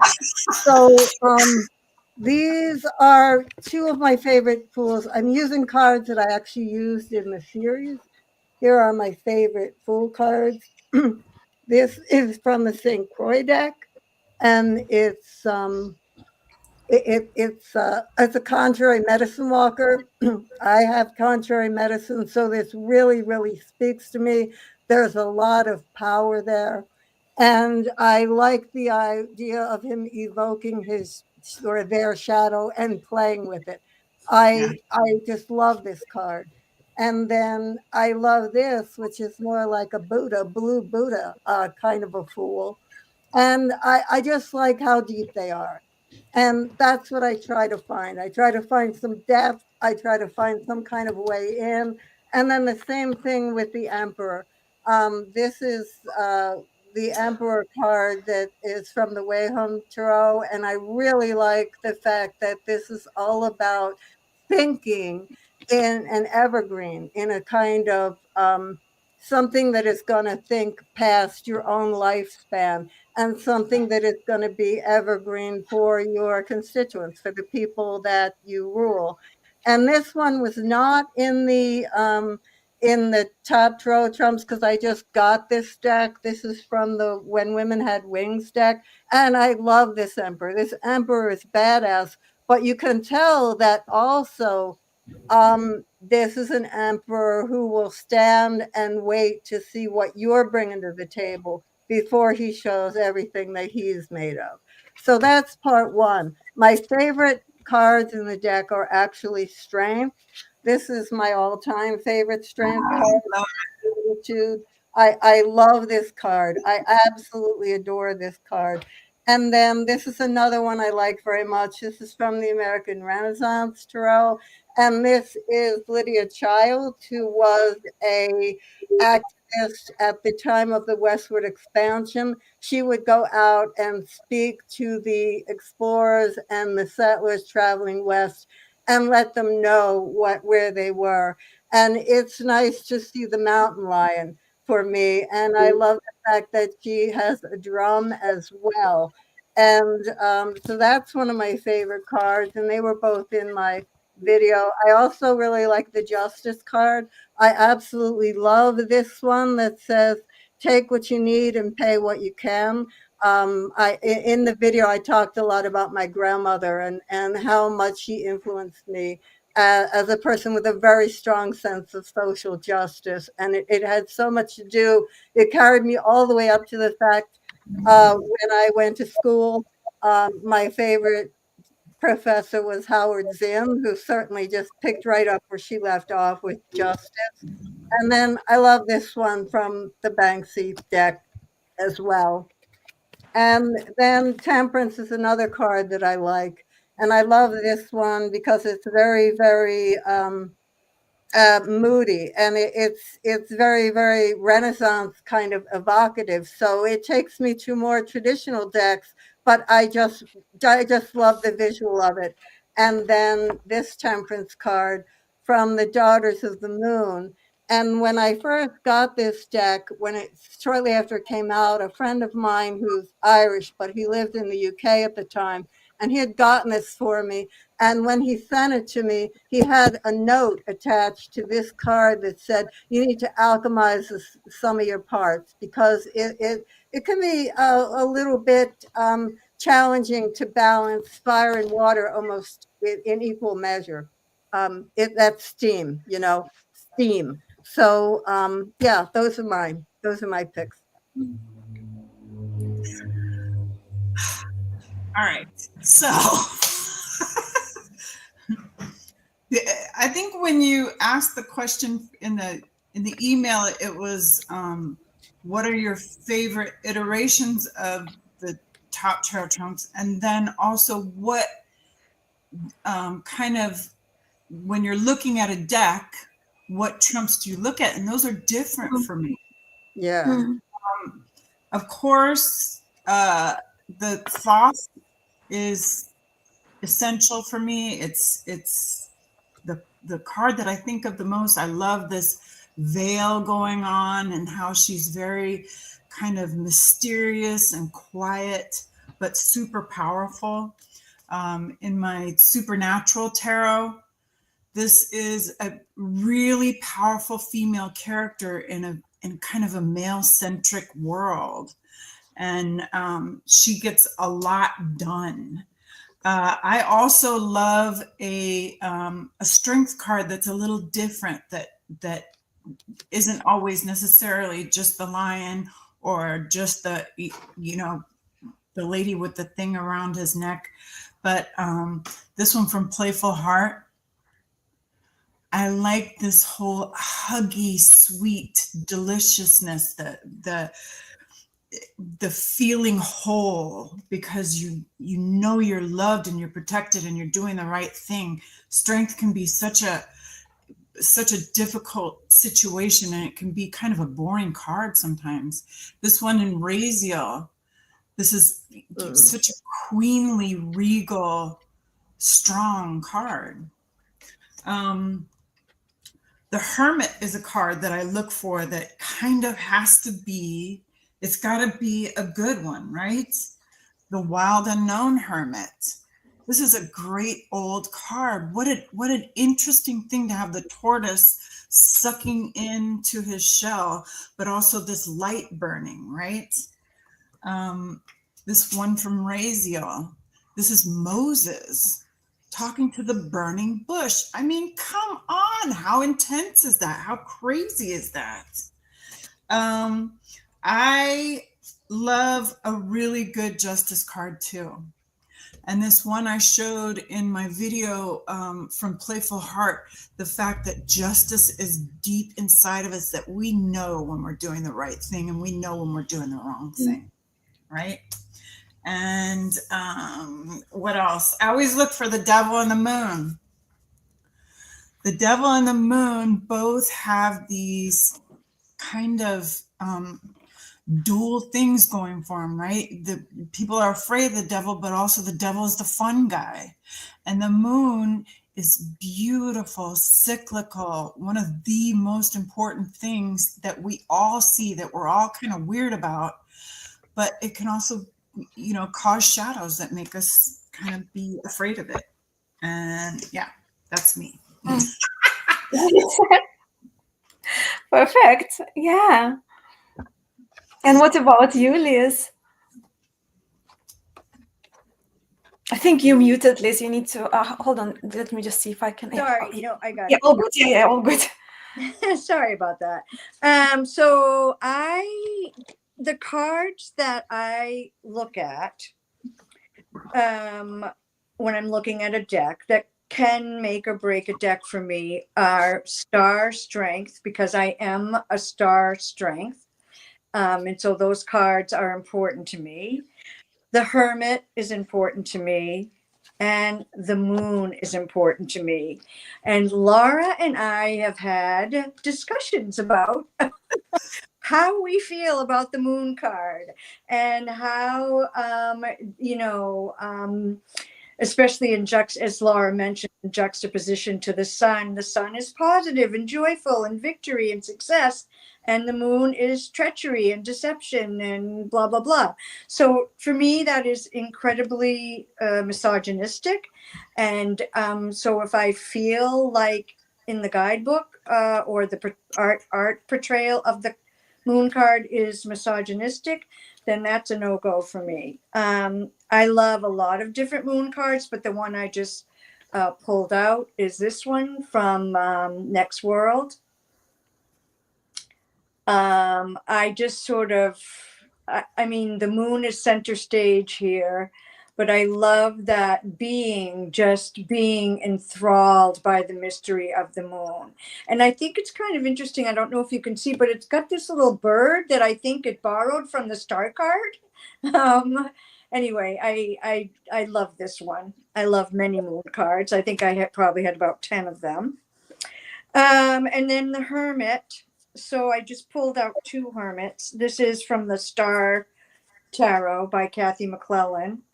And, it's kind of your standard. I do like a lantern and the star inside the lantern, lighting the way, the wisdom and so forth. So I do like that.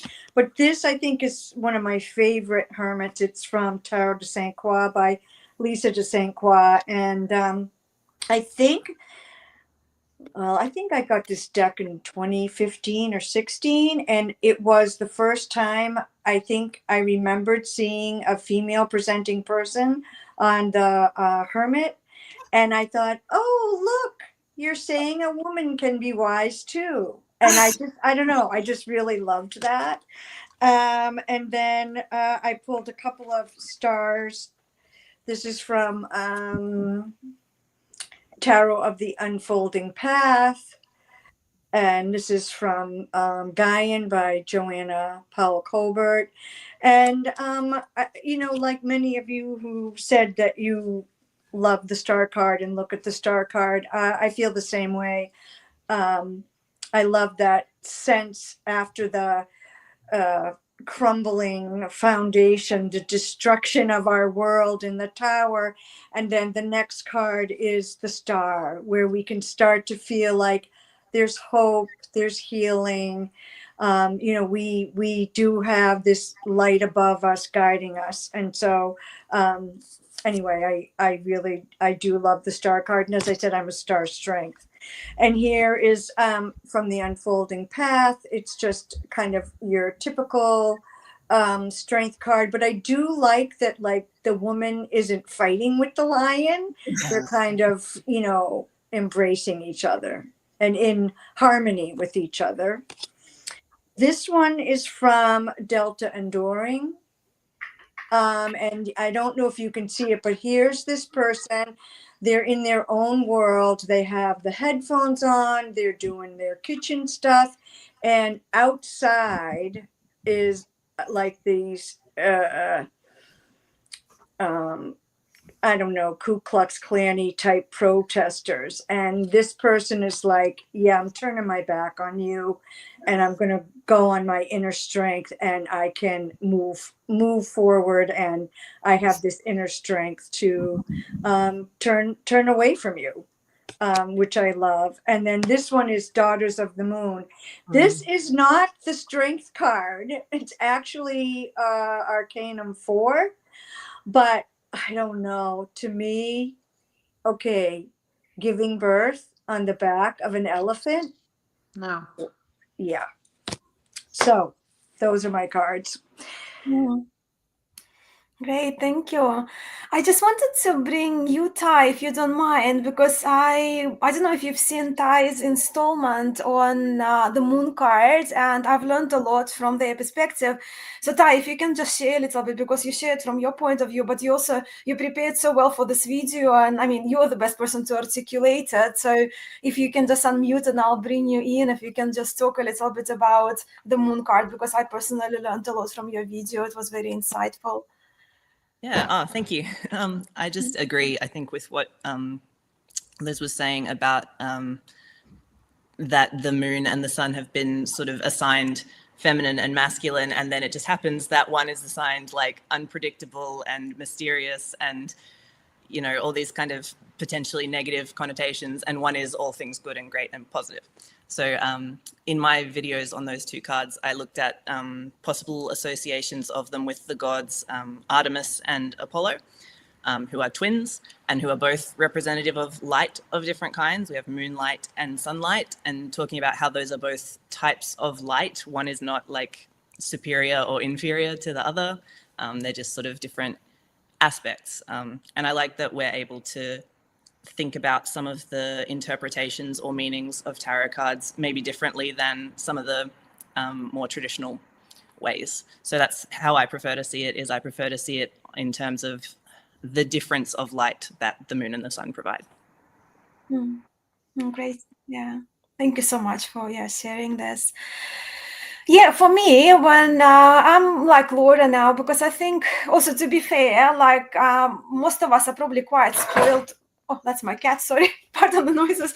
But yeah, most of us are quite spoiled to have a number of decks now in our libraries, right? So now before buying a deck, I actually do prefer to like all of the trumps, at least the trump cards in the deck. But the ones that I'm especially looking, not favoring necessarily, but something that I kind of really need to like before I buy a deck, and the one I pay attention to, of course, the High Priestess, the Strength card as well, and I just got an example from one of my favorite decks, from the Tarot of the Golden Wheel. So we have a bear here in the nature, right, in harmony with the human. But my favorite trump would be the Star card, and again, for those qualities of hope and purity and cleanliness, but also for that sense of peacefulness, right, letting go, releasing. And I mean, I like with the Star card, I like traditional interpretations because it's just more, you know me, I like my historic Marseille decks. But one of my favorites, actually, when it kind of probably depicts, right, in an image and an art, what I like to see in a Star card is the one from the Phalarkos Tarot. So it's releasing, yet she's kind of meditative and peaceful, and the beautiful colors in the card.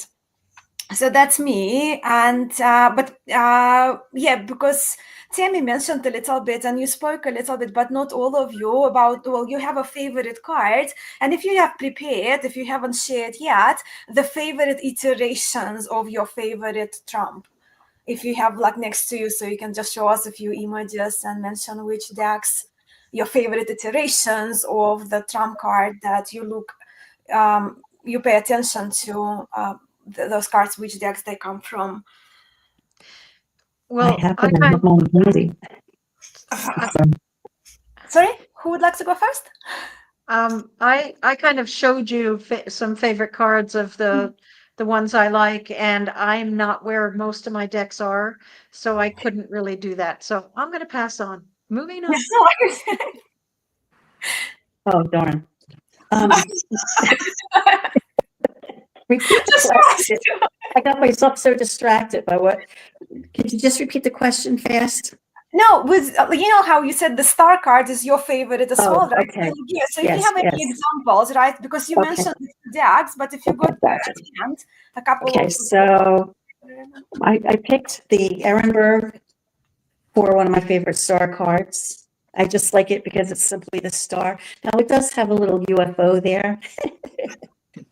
But, you know, but then again, that just lends itself well to the mysteries of the universe. So there's that. Let's say I think I picked the Madrone for my favorite star, I think. It's just a woman. I don't know if that's the Madrone or not. I think that might just be a Visconti Sforza. I apologize. I do have a bunch pulled and I do have them in order.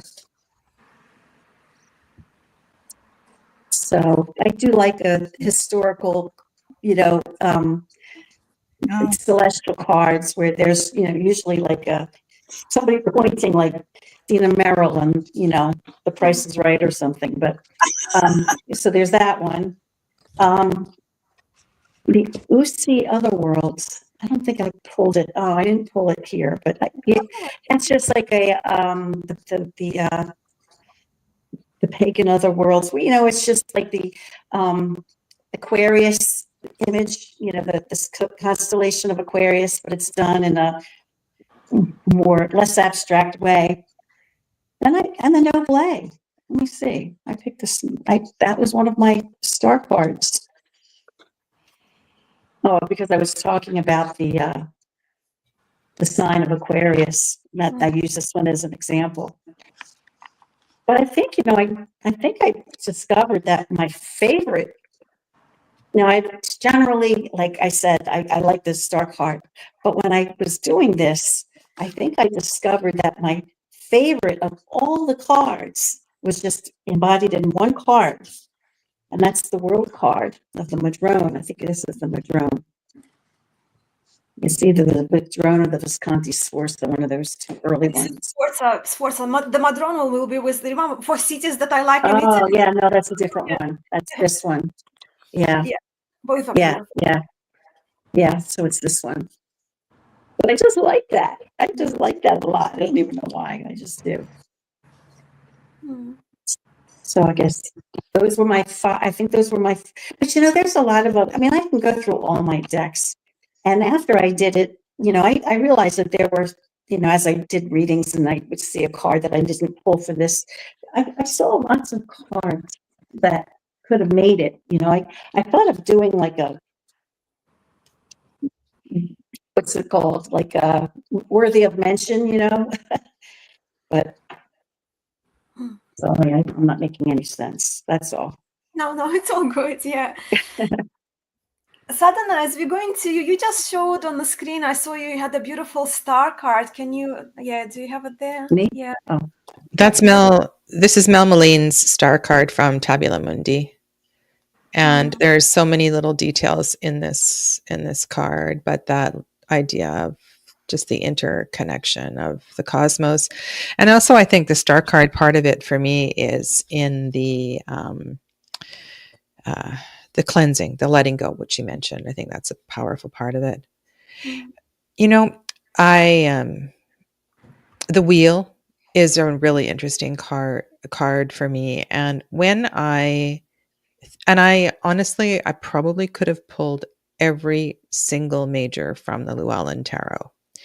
The art is so stunning, the details in the art, and I just love the connection to the earth. But there's something about the wheel card and this idea of gatherings and ceremony and circles and staying up all night with full moon, in full moon ceremony, things like that. So the wheel is a really interesting card for me. And I shared with you a bunch of judgment cards before, but the relationship between the X and the double X, I find fascinating. And I love to look and compare and contrast that in a deck. And there's just something about those two cards, the little change and the big change card. And then also if there's something really, really clever in the Two of Pentacles in that same deck, I think that's fascinating. And Acey mentioned this relationship with fire and water. And I am a water tiger in Chinese astrology. And this card has always, like, I get this card so much. Like, I have so much fire in my chart, and yet one of the happiest places I am is in the ocean. And so this card, I completely understand this card. It's so wonderful. And there was another temperance card that I had. I don't have it out right now, but the alchemy of that card is so important. And I had another name for that card. It's like, you are your own apothecary, and this idea of learning and responsibility in the temperance card is really important. And I love it when it shows some sort of an action to take. It gives you, like, sometimes it's blending teas, and sometimes you'll see a cauldron, and it's like, yes, we have to do something here in this card. So yeah, anyway. Great. Right. Back to you, Ty. Yeah, so I showed probably most of my favorite death cards and star cards, which are my two favorite sort of mages. But something else that I really like is to have a good Hierophant, or Hierophant, depending how you prefer to pronounce that. But this one I quite like because it's pretty different to most Hierophant cards. So we have this two-headed raven. We have the scarab that's representing, knowledge and wisdom. And it's the idea of looking into the past and the future to present that kind of the teachings and things, which I think is just a really clever way of showing that. Also, the raven is one of my favorite birds. And then we have a Hierophant here that I like because there's this element of, you can see that the Hierophant is the only person who can see whatever is this light.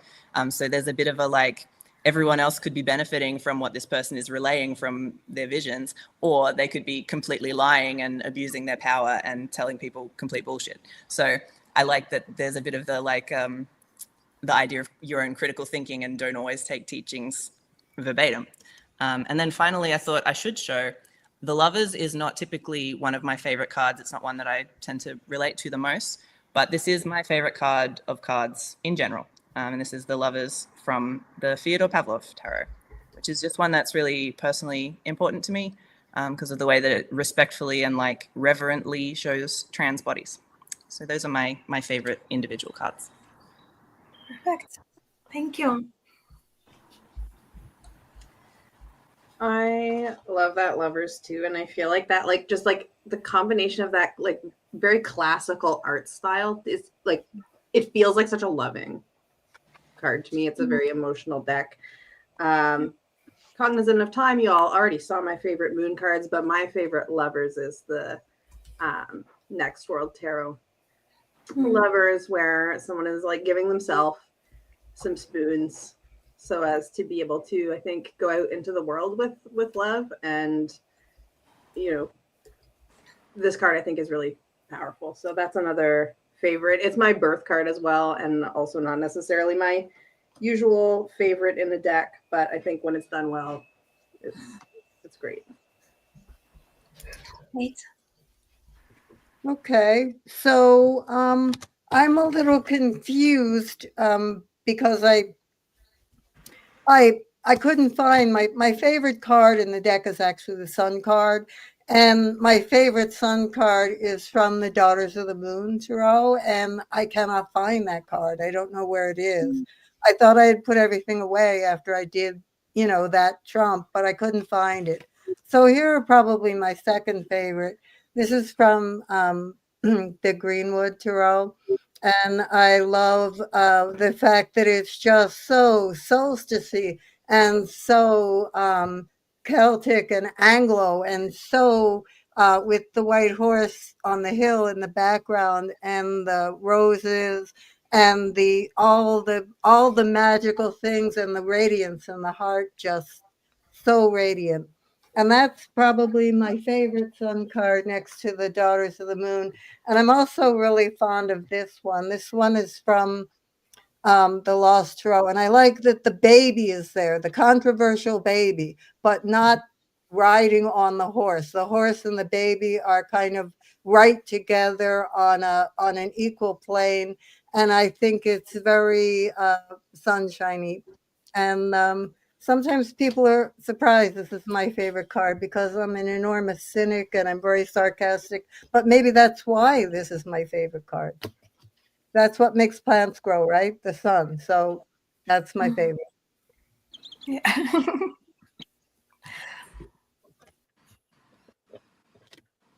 You muted some. Hold on.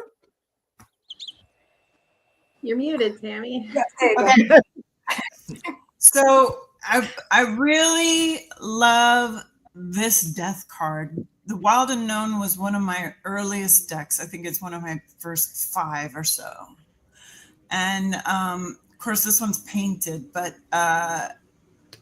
the kind of the starkness of it, the end, the actual end, so that there's nothing left here but bare bones, right? So death, as the end. And I like that full stop. And I also really love this particular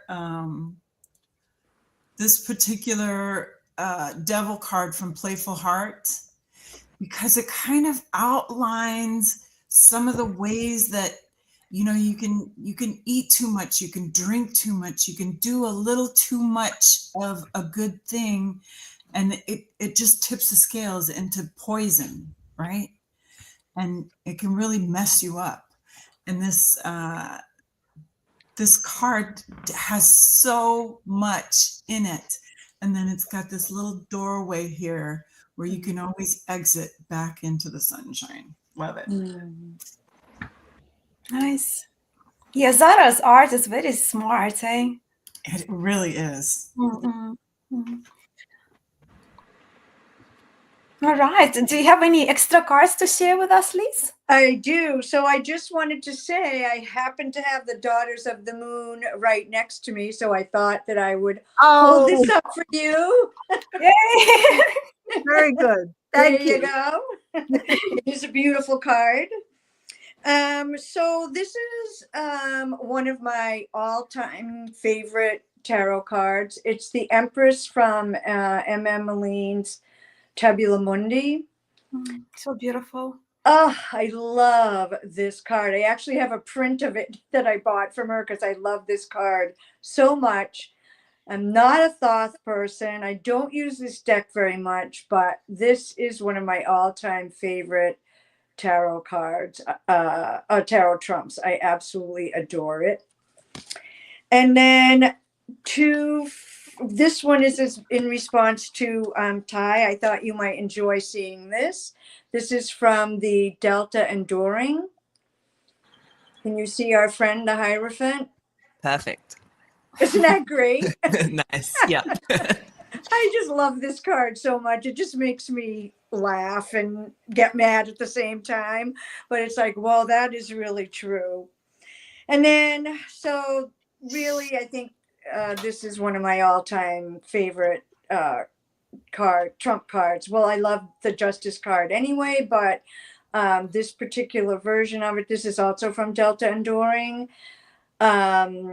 And I just feel like the world we're living in right now, this is so important, this card. It's so we see Justice holding the scales here with the fist, hand, arm raised in power, empowered, and then a whole long line of sisters behind them in support of each other. And then on either side, it's a little hard to see. There's this jeering crowd, mainly men, but sadly also a few women. And it just, I don't know, this card just says so much to me, and it's so important to me right now, especially. And I do love it.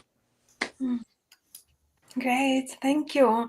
Let's just quickly see what our friends in the chat are saying about the trump cards that they favor. So with Angel, Hermit, and High Priestess cards. And then we have Angela from Melbourne, I trust, as well, from in Australia, High Priestess and the Devil. For Luna, it's the strength. Strength card is important. And also important that it doesn't feature animal cruelty. Yeah, absolutely. For Holly, justice and strength and love. Oh, she also loves the Empress card. And then we have in Catherine, strength and justice. Maybe the other way around, strength and justice. Maybe it's not her favorite cards. Okay, what do we have here? Aria. Yes, Three of Swords, imitating the Solabuska that she doesn't like. Yeah, so the Three of Swords, like RWS Three of Swords. Number 11. Strength is the archetype. I don't know if anyone shared anything more. Jen shared that her least favorite cards are the Wheel of Fortune and the World.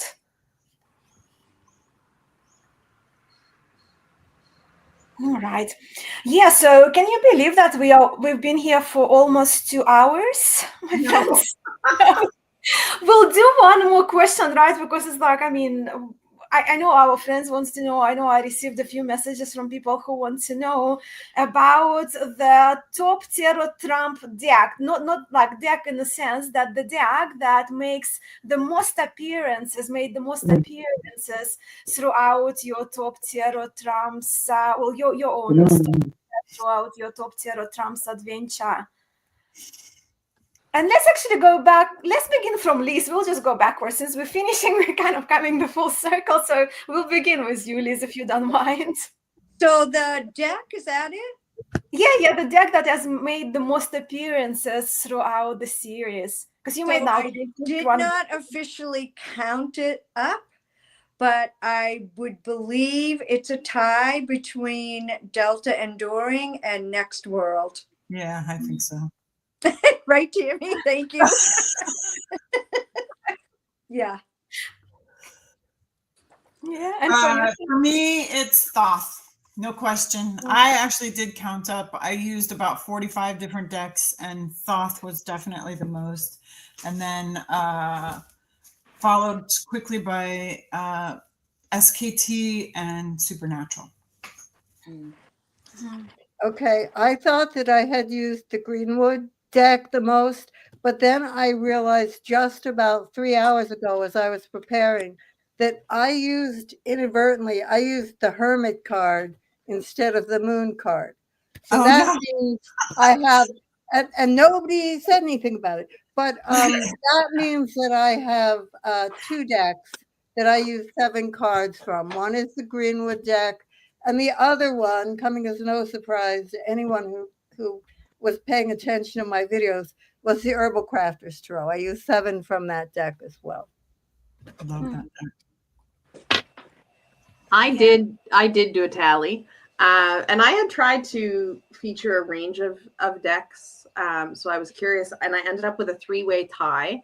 And the 3 that I showed the most, 6 cards from each, are the Naturescapes Tarot by Tina, Queen of Wands, which is a photographic, like stock photography deck. The, no surprise to my friend Liz, Next World Tarot, of course, showed up in my top 3. And the last in no particular order, but not least tied, is the Architect's Tarot by Yusuf Bushiri. This is not one that I see super frequently. It's a pen and ink and watercolor deck that I think has really interesting perspective and kind of experimenting with size and angles and ways that you would expect from an architect. So those are the 3 that I featured the most. I also did a bit of a tally because I had a hunch, but yeah, it was definitely the Fyodor Pavlov. It ended up being in, I think, 14 out of my videos that I did. So I used a lot of these. It's just my favorite deck.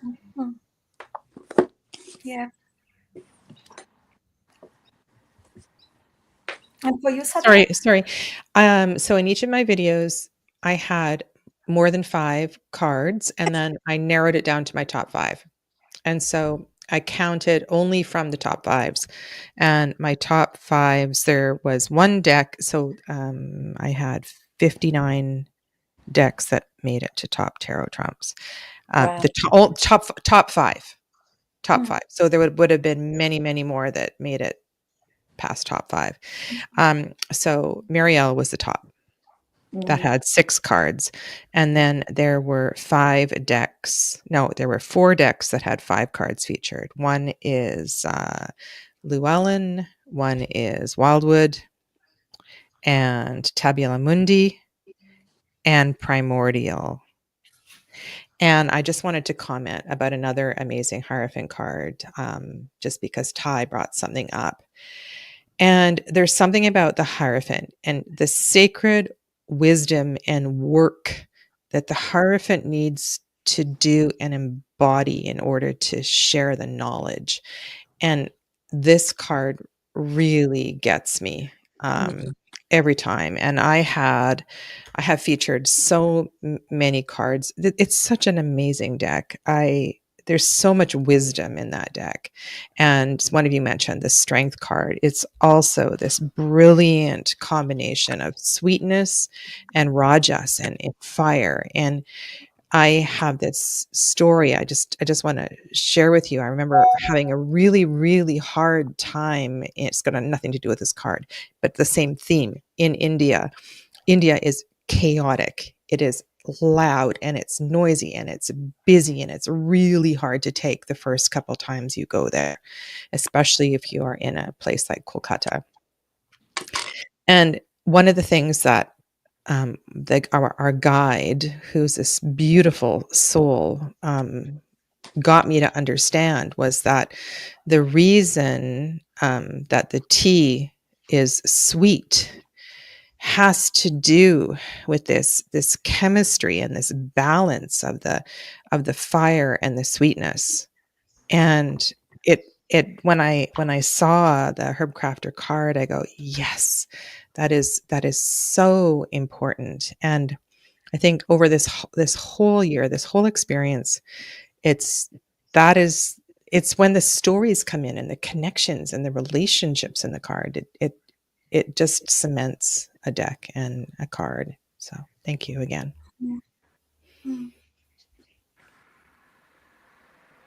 I think it's my turn then. I think I made an effort to tally it up, but I didn't look at the exact numbers, but I did notice a couple decks that I used a lot, and I did mention it in the beginning. But one of them is the Metelli. And I'll tell you the thing that I think they have in common is, to keep it short, so not to show every deck, but it's just the fact that they're a little bit offbeat, or like the Metelli, like from 1650 or whatever. It's just not exactly the same as some of the other Italian historic decks. I like the Anonymous Tarot of Paris for the same reason.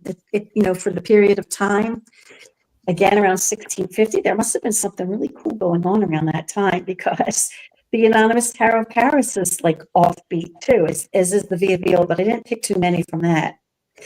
Then I also picked a few from the Ehrenberg Tarot, which is a Rider-Waite-Smith based, and I didn't see that coming. But some of the trump cards, or the the triumph cards that I really like about this deck, and it's from, one of my favorite.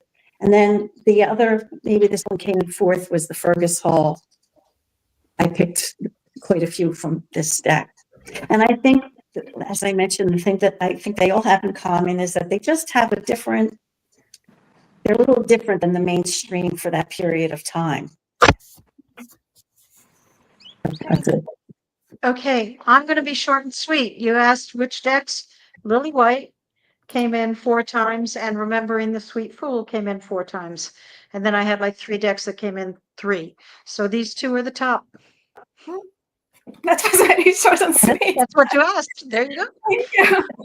Yeah, well, for me, you see, like, if you look at tarot traditions, and again, like most of you, I try to feature like as many decks as I could. So if it comes for the tradition of tarot, right? So of course, Tarot de Marseille for me was featured most, but not one particular deck, a variety of decks. And Tarot de Marseille, let me see, 12 times I featured Tarot de Marseille, trump from Tarot de Marseille in my favorite trumps. Then second well, if you don't count Tarot de Marseille, the first one would be then Tarot of the Golden Wheel. And this is the tarot, mass market tarot, but it's based on the stories from the Slavic mythology. And I'm from that area. So for me, of course, that was a kind of connection. So 7 cards I had from that deck. So we have Strength, the Emperor, which is one of the Slavic gods there. The Lovers card for choices. So we have 3 characters depicted there. Wheel of Fortune. Again, 2 kind of polarities, a spinning Wheel of Fortune, Death card. It's kind of decaying, but from the decay, new life appears. The Devil and Judgment. And then those 2 decks almost tied, Sacred India and Tarot of the Golden Wheel. And Sacred India, of course, is very special to me. It's based on all the stories from Hindu pantheon, Hindu mythology, but all the yogic stories. So I featured the Lakshmi for the Empress card, Kali for death, was the demon devil Mara. But again, on my channel, in my videos, all the stories are there. Then we have the Tower cards, which kind of tells the story of Shiva, Brahma, and Vishnu working together. Surya, the sun god for the sun, and of course the Shiva Nataraja, the world dancer, king dancer for the world. So there were my 3 Tarot de Marseille tradition, but then Golden Wheel Tarot and Sacred India Tarot, they tied up, well, not tied up, 7 6 cards, right? But I almost had a couple of cards from the Sacred India as well featured. All right, so 2 hours. I better kind of let you go. I know kind of some of you are busy. I know it's Saturday evening, afternoon for most of you. But let me just say how grateful I am for your time today, but also for your time the whole year, really, for most of you, and for your dedication and for regularly making the Stop Tarot Trumps videos. I am, Ayurvedically, my brain is very Vata, very ASP. So I'm like Liz, for me, coming with ideas and getting attracted and excited about new things is kind of that's what I do. But for me to actually to follow through all the way, and if it wasn't for your participation and contribution, I don't know where I would have been, because for me, it also was kind of my own motivation to keep going. And I personally have learned a lot from you all. Sorry, I think everyone is here on the screen. Thank you, Masha. Thank you, Masha. Thank you, Masha. Thank you, Yeah. everyone.